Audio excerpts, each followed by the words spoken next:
थकवल्यामुळे पालकांची चिंता वाढलेली आहे। कारण खासगी शिक्षण संस्थांनी आरटी अंतर्गत प्रवेश घेणाऱ्या विद्यार्थ्यांच्या पालकांकडून आगाऊ शिक्षण शुल्क घेण्याचा निर्णय घेतलाय।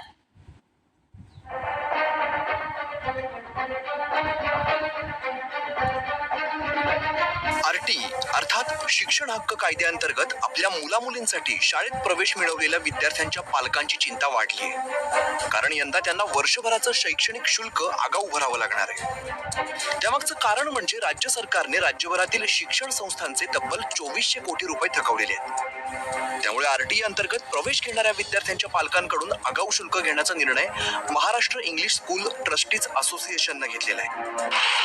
राज्यभरात आरटीईच्या 1,09,111 जागा आहेत। आरटीई अंतर्गत प्रवेशासाठी 3,01,997 अर्ज आलेले आहेत। तर राज्य सरकारने शिक्षण संस्थांचे 2400 कोटी रुपये थकवलेले आहेत। मुळात शासनच कायदा मोडत आहे।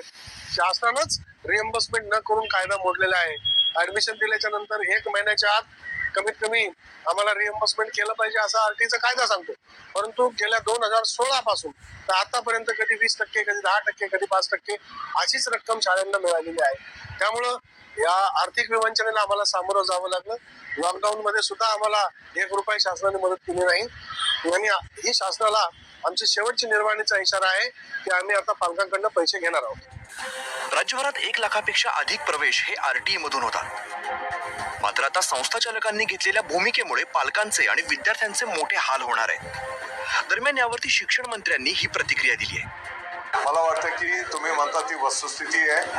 गेल्या काही वर्षांपासूनचं आरटीईचं जे काही प्रतिपूर्ती त्या ठिकाणी करायची आहे, माझ्या माहितीप्रमाणे 1600 की 1800 कोटी रुपये देणं थांबलेलं आहे, ही वस्तुस्थिती आहे। आणि म्हणून येणाऱ्या काळामध्ये शासन पातळीवरनं या संदर्भामध्ये पण योग्य तो निर्णय केला जाईल। शिक्षण मंत्रीच हताश असतील तर सर्वसामान्य पालकांनी कोणाकडे दाद मागावी असा प्रश्न निर्माण झालाय। शिक्षण संस्था आणि सरकारमधील या घोळामुळे आरटीईच्या मूळ उद्देशालाच हरताळ फासला जाणार आहे। वैभव सोनवणे, न्यूज 18 लोकमत।